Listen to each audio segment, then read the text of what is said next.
and welcome to the Daggre team's estimate exchange page. This is the main page you'll see when you enter into the website.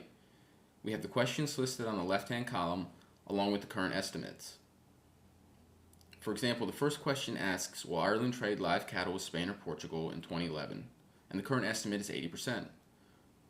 To get a more detailed view of any of the questions, we click on the question and the details appear in the right-hand column. Again, we're dealing with the same question, will Ireland trade live cattle with Spain or Portugal in 2011? And we see the current estimate. We might judge that this estimate is either too high or too low and wish to change the estimate. We have two options. We first click on the estimate and we can make small changes by using the buttons to the left or to the right of the estimate. Two values will show up. The first value, the if true value, will show our change in points if the event occurs, or if Ireland does trade live cattle with Spain or Portugal in 2011, or we also see the loss in points if this event is false. We can make larger estimates or larger changes in the estimate by clicking on the estimate and simply typing what we think our estimate will be.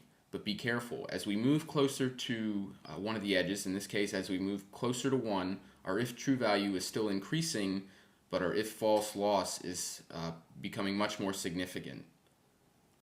Once we're happy with our current estimate, we can click on the check box and this will record our estimate. Now, once we record an estimate, points will move from our balance to our committed and our projected score will change. If the question turns out favorably for us, the committed points move back to our balance plus the points that we win or that we gain. If the question turns out not in favor for us, then the points that we are committed will simply be subtracted from our committed score and our balance will not change. To help us make or change our estimates, we have a couple of features for each question. First, we might be interested in the edit history. That is how an edit has evolved over time. And we can either see that by clicking on the History tab down below, or we can see it visually by looking at the Edit History graph. We can restrict this graph to the last 24 hours, the last week, the last 30 days, or the entire history. Below, we also provide a very precise description of what it actually means for Ireland to trade live cattle with Spain or Portugal in 2011, and we might provide a few links for background reading. If we want, we can look and see who is the most invested in the question, that is, which forecasters have the most points tied into the question, and we can also see comments that other forecasters have left with regards to this specific question.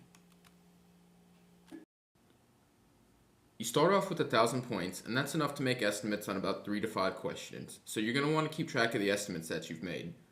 We can do so at the Active Estimates tab. On this tab, you'll see displayed the questions where you have estimates, the current estimate, as well as the estimate that you made, as well as the impact on your score depending on if the question turns out to be true or false. You might want to compare how you're doing versus how others are doing, and to do so we can look at the Leaderboard tab. The Leaderboard tab displays who is doing the best all time, the change in score, so you can compare your score versus the all-time leader. You can see who's doing best this month and who is doing best this week. If you joined before November 20th, you may have noticed several new features in the video. For a complete tour, please see our accompanying tutorials, including one entitled New Features November 2011.